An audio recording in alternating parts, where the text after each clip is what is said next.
The first motorcycles were developed in the late 1800s and had primitive and dangerous designs, but since then motorcycle technology has certainly come a long way. Today, motorcycles are the preferred mode of transportation for millions of people all over the world. It's time to pay homage to the old school. Here are 15 incredible vintage motorcycles. Number 15, the 1923 BMW R32. Did you have any idea that BMW reaches back to the 1920s? The manufacturer was building engines for the German Air Force in World War I, but when the Treaty of Versailles was signed and the German Air Force was temporarily banned from building new aircraft, BMW was forced to diversify to stay afloat. As a result, a team at BMW manufactured their R32 motorcycle in 1923, just in time for the Roaring Twenties. BMW's flat twin boxer design mated to the shaft final drive became the blueprint for their future motorcycles, and that design is still used on plenty of the manufacturer's automobiles today. The R32 was built with a 494cc motor that gave the bike a top speed of 60 miles an hour and helped the rider make a quick escape when the feds raided their speakeasy. By today's standards, the BMW R32 almost looks more like a bicycle, but this model honed in on the classic look that would pop up over the century. This visual aesthetic is really timeless, and it's still one of the more desirable motorcycles amongst collectors and enthusiasts. Number 14, 1937 Ruff Superior SS100. For those of us who may not be able to afford a Rolls-Royce, the next entry on our list may be the next best thing. Dubbed the Rolls-Royce of motorcycles, the 1937 Ruff Superior SS100 came with a guarantee from the company founder, George Ruff, that the motorcycle could break the 100-mile-per-hour mark. The bike set a new standard for both speed and horsepower with its new and improved 990cc air-cooled 50-degree V-twin engine. At the time, anything with 30 horsepower was considered superior, but the Ruff Superior SS100 really broke the mold with 48 horsepower. It was the world's first superbike and made a huge splash when it first roared onto the scene. It was so popular, in fact, that T.E. Lawrence, also known as the real Lawrence of Arabia, owned 8 of them. If it's good enough for a historical revolutionary, it's good enough for anyone. The bike was also custom-made to fit the specific needs of the driver, with every detail tweaked even down to the shape of the handlebars. The bike was lightweight to give it superior handling too, but despite the size, it was a powerhouse nonetheless.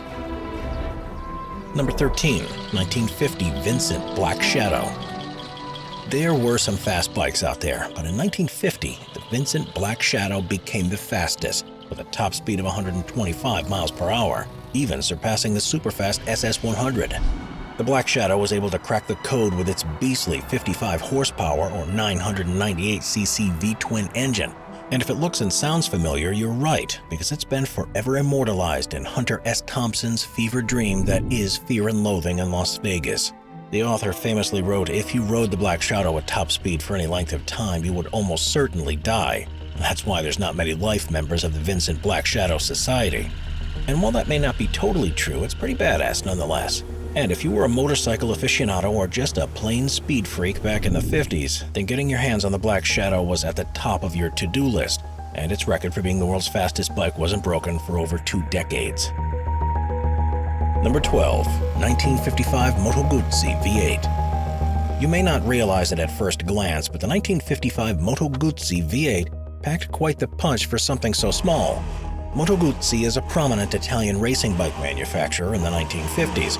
And they made this little guy for the likes of Fergus Anderson, Dickie Dale, and Stanley Woods, all of whom were some top racers of the time. They may not be household names today, but at that time they were the cream of the crop, so it's easy to imagine how efficient the MotoGuzzi V8 is. The front of the chassis is almost shaped like a bullet, which makes sense considering it reached a top speed of 178 miles per hour in front of the crowd at the 1957 Belgian Grand Prix. And while it was an immensely powerful bike, it did suffer from some shortcomings in the tire and brake departments. But who needs brakes when all you want to do is go fast? Despite the MotoGuzzi's V8's faults, however, it still managed to race for 3 seasons and is still known as one of the greatest Grand Prix motorcycles of all time. And it also just looks flat out cool. Number 11, 1957 Harley-Davidson Sportster. No list of motorcycles is worth one salt if it doesn't mention good old Harley-Davidson. It's the one manufacturer that just about everyone in the world can name, but they have certainly earned their reputation over the decades. The Harley-Davidson Sportster came on the scene in 1957, and it's still in production today. It came with a 45-degree V-twin engine that gave it a top speed of 100 miles per hour, but it was a smaller body that helped give the Sportster its lasting appeal. It was easier and more comfortable to ride for people with smaller frames, and it was especially a hit with the women, who became pioneers in racing. And the iconic shape of the handlebars gives the rider that lazy, lean-back look, like they have nowhere to be. The Sportster may not have been the fastest motorcycle of the day, but it certainly made Harley-Davidson an American staple of quality engineering and ingenuity. Number 10. 1962 Norton Max. The 1950s and 60s were the heydays of the Grand Prix, but top-notch motorcycles were often unaffordable and less accessible for a lot of the teams. That's where the 1962 Norton Max enters the fray. It quickly rose to prominence, being used by some of the top racers of the day, and today it is the quintessential British racer. The design was so popular, in fact, that many independent manufacturers continued to imitate it, and who could blame them? It has an incredibly sleek look with a long body that sits nice and low to the ground. It came with a 500cc single-cylinder engine with 60 horsepower and went up to 142 miles an hour. This was the final version of the Manx Racer. This model has literally hundreds of race wins under its belt. And the best part is, if you have the cash, you can still score one of these speedsters for around 50 grand if you do some digging online. Number 9. 1969 Honda CB750. Despite the tragedies suffered in Japan during World War II, the land of the rising sun was able to become an engineering and auto giant, and the 1969 Honda CB750 was the manufacturer's first big hit. The onset of the CB750 essentially dethroned the British and their monopoly on motorcycles by creating the four-cylinder bikes that still dominate the market. Often referred to as the Universal Japanese Motorcycle, or UJM for short, the CB750 was also one of the founding bikes in what is now considered superbike racing. The Japanese bike was quickly introduced to the US markets and cost about $1,000 less than what most riders were used to shelling out at the time. And while it was cheap to buy, the Japanese didn't skimp on quality. Overall, it is a gorgeous bike, and it's still a common sight on today's streets. It helped to usher in a new era of motorcycle engineering and manufacturing, and the industry is still feeling the ripple effect almost 60 years later. Number 8. 1969 Honda Z50A, the monkey bike. The same year Honda released their game-changing CB750, they also released the Z50A, more commonly known as the monkey bike. The monkey bike was originally made to be ridden by children at amusement parks, but as to be expected, the parents ended up having more fun riding them than their children did. Honda decided to produce even more of the tiny motorcycles and ship them over to Europe and the US. It was small, light, and could fit just about everywhere, so even if you're not a serious rider, you could easily get into this model. But was it going to be winning any Grand Prix? Of course not. But the tiny bike still found its way to the racetrack and ended up becoming the vehicle of choice for pit crews who would zip around quickly and then just throw it in the trunk of a car in between races. The monkey bike was also made famous by John Lennon, who was often photographed riding the bike with his son around their estate. Number 7. 1974 Ducati 750 SS.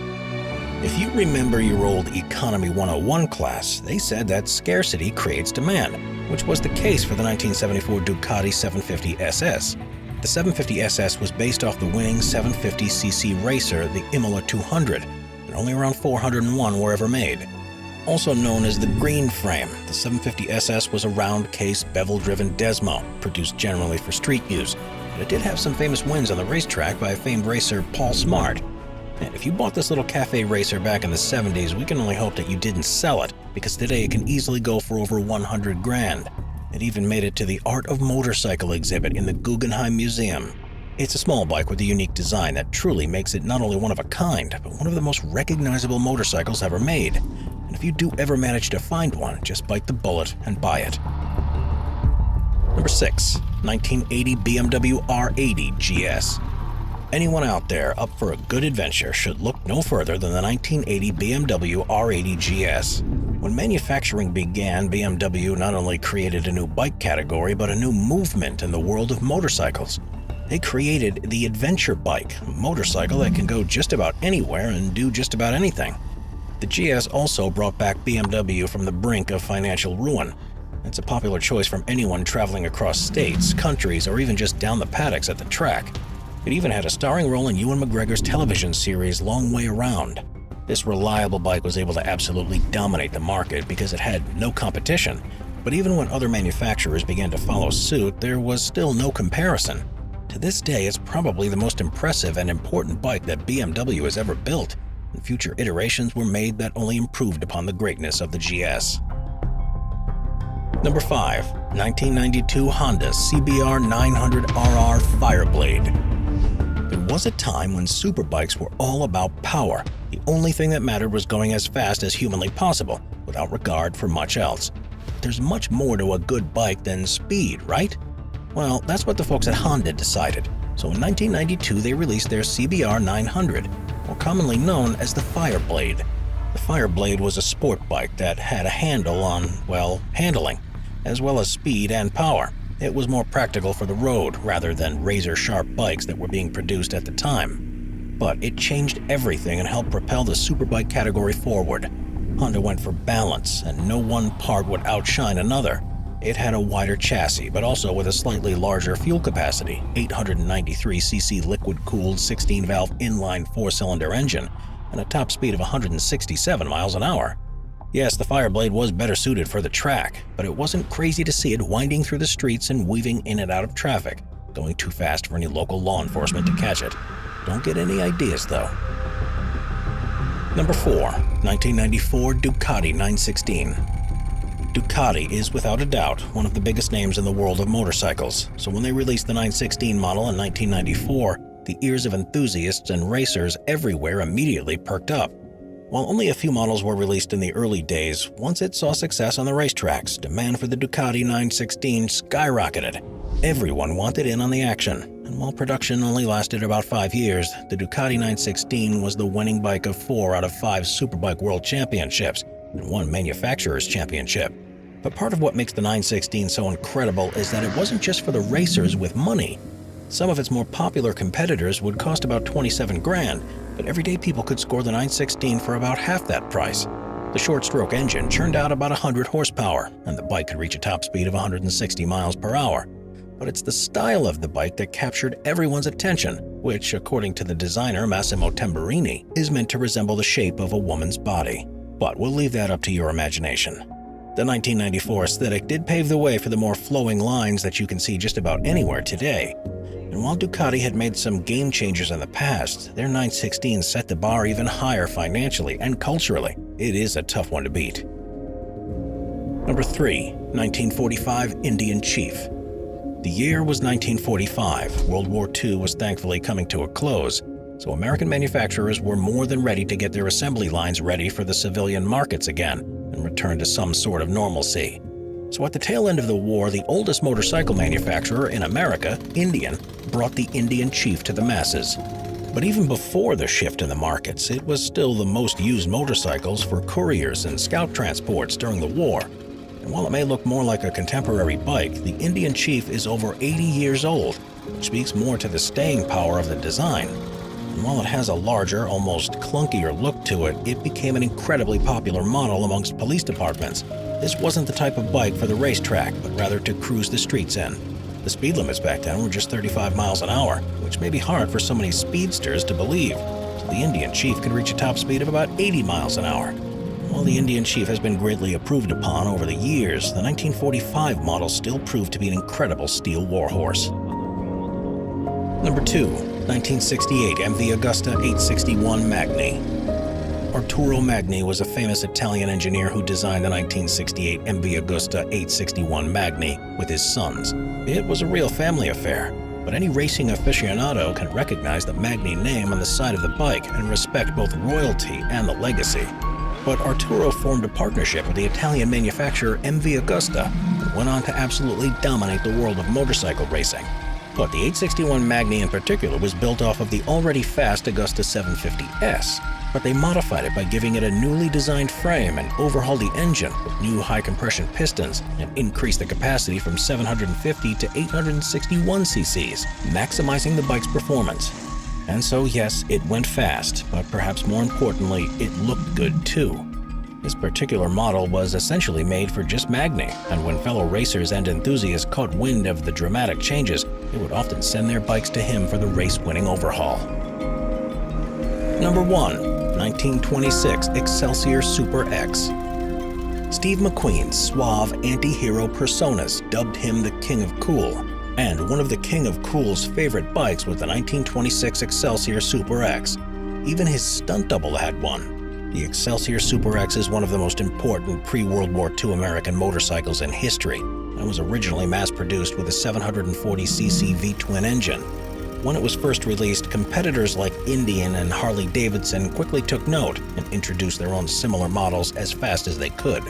But the 750cc class is still the backbone of today's American flat-track racing world. The look and design are pretty minimal. It's a small racer with no front brake or fender, no provisions for any lighting, and a race-tuned engine that runs on alcohol. The Super X was the first 45 cubic inch motorcycle in America, and the 45 cubic inch racing class was created just 1 year after the Super X's introduction. It was a game changer, to say the least. It's meant to go as fast as possible down the track or in the dirt, and it was not uncommon to see Steve McQueen riding this not just at his ranch, but down the local laneways as well. And while McQueen owning a Super X helped with sales, there's no doubt that the bike was plenty cool on its own.